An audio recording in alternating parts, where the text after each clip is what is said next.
Okay, this is problem number 5. Remembering step 1, we need the equation to equal 0. So this is not in general form, so we need to get it to general form.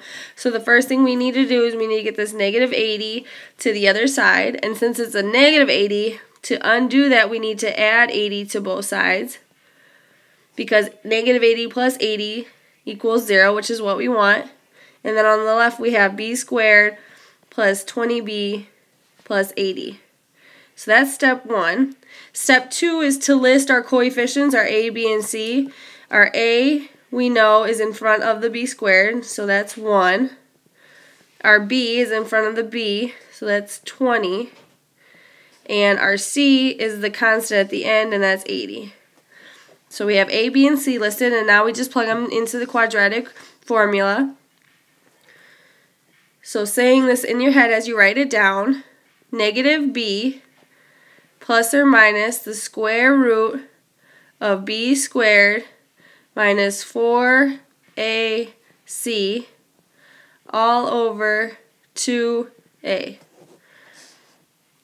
Now we're going to simplify from here. Negative 20, we can't simplify that. Plus or minus the square root. 20 squared is 400. And 4 times 80 is 320. And that's all divided by 2. And simplifying what's in underneath the root, we have negative 20 plus or minus the square root of 80 divided by 2. And now here we see that square root of 80 is not a perfect square. So let's do a side note. So when this happens, you're going to have to think of factors of 80. So let's off to the side. Factors of 80 would be 2 and 40. Neither one of these are perfect squares, so we're going to move on. 3, I don't think goes in there. Let's try 4. 4 times 20. 4 is a perfect square, so we could use that one. Let's see if anything higher than that works. 5, and if you go on your calculator, 5 times 16 will give you 80, and we know that 16 is a perfect square, so we're going to use this one. You always want to use the highest one. So we're going to rewrite the square root of 80 as the square root of 5 times 16.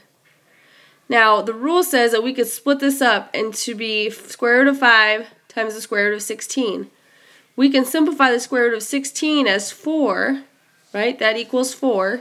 And then we still have the square root of 5.